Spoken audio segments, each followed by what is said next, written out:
تو یہ حضور صلی اللہ علیہ وسلم یہ قرآن مجید قرآن ابھی فضیلتیں بیان کر رہا ہے حضرت ابوبکر صدیق رضی اللہ تعالیٰ عنہ والذی جاء بالصدق حضور آئے سچ چیز کو ساتھ لے کر آئے قرآن مجید اسلام وصدق به اور کوئی اس قرآن کی اس اسلام کی تصدیق کرتا ہے اولئک هم المتقون کوئی تقوی والا ہے تصدیق فرماتے ہیں اس کے بعد سیدنا ابوبکر صدیق رضی اللہ تعالیٰ عنہ کیسے تصدیق کی آقا علیہ السلام فرماتے ہیں معراج کی رات میں جو واپس آنے لگا تو جبرائیل علیہ السلام سے دربار ہوئی میں نے جبرائیل سے ذکر کیا کہ لا انسان جو سارا واقعہ ہوا ہے نا آسمانوں پہ گیا ہوں مسجد اقصی میں گیا ہوں میری قوم لا انسان میری تصدیق کریے تو فرمایا جبرائیل علیہ السلام نے فرمایا تھا یوسف جیتوں گا ابو بکر یا رسول اللہ ابو بکر آپ کی تصدیق کریں گے بھائی کیوں وہ یہ تو صدیق ہیں یہ موجب الکبیر کی روایت ہے جس میں جبرائیل علیہ السلام نے آسمانوں سے اللہ کا پیغام دے دیا تھا کہ صدیق تصدیق کرنے والے ابو بکر صدیق رضی اللہ عنہ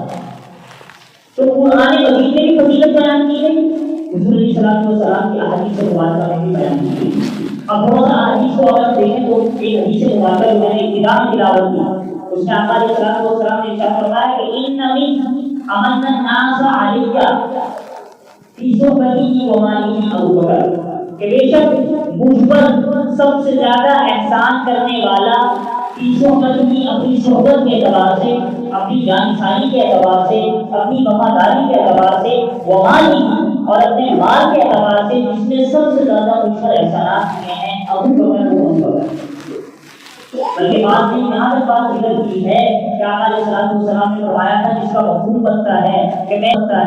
میں نے دنیا میں جتنے لوگوں نے مجھ پر احسانات کیے ہیں میں نے تمام کے احسانات کا بدلہ چکا دیا ہے سوائے ایک فرد حضرت ابوبکر صدیق رضی اللہ تعالیٰ عنہ ایسے ہیں کہ میں ان کے احسانات کا بدلہ دنیا میں چکا نہیں سکا کل قیامت میں اللہ تعالیٰ سے عرض کروں گا کہ یا اللہ ابوبکر کے احسانات کا بدلہ آپ ہی چکا دیں اور حضور علیہ السلام نے سیدنا ابوبکر صدیق رضی اللہ تعالیٰ عنہ کے بارے میں ارشاد فرمایا ہے کہ اے ابوبکر اللہ تعالیٰ آپ کو اعطاک رضوان اکبر اللہ تعالیٰ آپ کو بڑا رضوان دے اپنی بڑی خوشنودی دے فقال ابوبکر وما رضوان اکبر ابوبکر رضی اللہ تعالیٰ عنہ ایسے یا رسول اللہ کی بڑی خوشنودی کیسے ہوتی ہے وہ بڑا رضوان مجھے کیسے ملے گا کہاں ملے گا تو آقا علیہ السلام نے ارشاد فرمایا تھا کہ بڑا رضوان یہ ہے کہ ان اللہ تعالی یتجلی للخلق عامہ کل قیامت میں جنت کے اندر اللہ تعالیٰ جب اپنا دیدار کروائیں گے تمام مخلوقات کے لیے تمام جنتیوں کے لیے وہ عمومی دیدار ہوگا اللہ دیدار کروائیں گے تمام امتی بیٹھے ہوں گے نبی بھی ہوں گے انبیاء بھی ہوں گے صحابہ بھی ہوں گے اولیاء بھی ہوں گے اور عام امتی بھی ہوں گے جنت میں وہ تمام ہوں گے لیکن فرمایا وَيَتَجَلَّى لَكَ خَاصَّةً اے ابو بکر تجھے خصوصی طور پر اللہ بلوا کر اپنا دیدار کروائیں گے یہ بھی بات ہے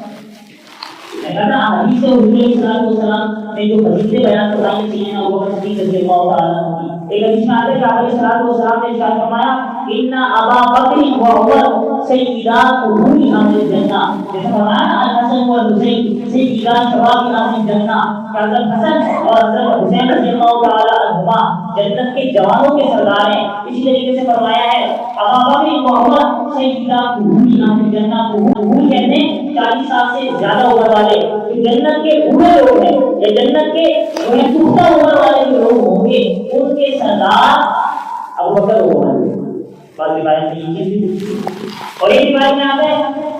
ان رسول اللہ صلی اللہ علیہ وسلم رأى ابا بکر و عمر نبی علیہ الصلوۃ والسلام نے سیدنا ابو بکر صدیق اور سیدنا عمر فاروق رضی اللہ تعالی عنہ کو دیکھا دونوں آ رہے تھے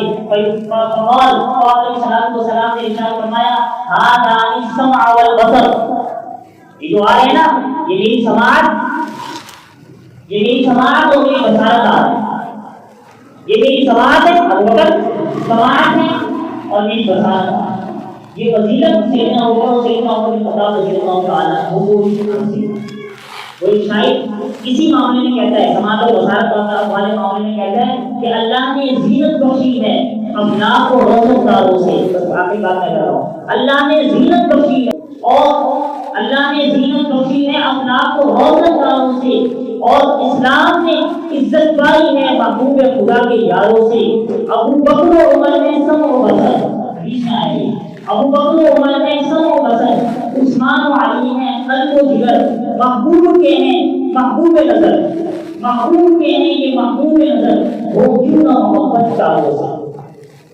دوبارہ سیدنا ابوبکر صدیق رضی اللہ تعالیٰ عنہ کی حدیثیں قرآن مجید میں بیان کی گئی ہیں, احادیث مبارکہ میں بیان کی گئی ہیں. آپ کی سیرت, آپ کی زندگی کا ایک ایک گوشہ, چاہے وہ ہجرت کی رات ہو, چاہے وہ حضور علیہ السلام کے لیے اپنا سب کچھ نچھاور کر دینا, وہ ہم مسلمانوں کے لیے مسئلہ رہا ہے. ہم جتنا زیادہ سنیں گے, جتنا زیادہ پڑھیں گے اور جتنا زیادہ خود مطالعہ کریں, اس سے ہمیں صرف واقعات کی حد تک نہیں رہنا چاہیے کہ واقعہ سن لیا بات کرا. ہم کوشش کریں کہ اسلام نے اتنی قربانیاں دے کر ہم تک جو دین پہنچایا ہے, جو اسلام پہنچایا ہے, ہم اس دین کی اسلام پہنچایا ہے, ہم اس دین کی اس اسلام کی کیا قدر و قیمت کر رہے ہیں, کتنا اس دین پر اس اسلام پر عمل رہنا ہے. کیا آپ تھوڑا سا بھی حصہ ان کے ساتھ یا ان کے نقش قدم پر چل سکتے ہیں؟ ہم اپنا خود جائزہ لیں. اور پھر اس کا مقصد یہی ہے کہ ہم عہد کریں کہ انشاءاللہ حضرات صحابہ کرام رضوان اللہ تعالی اجمعین کی زندگیوں کے مطابق اپنی زندگیاں گزارنے کی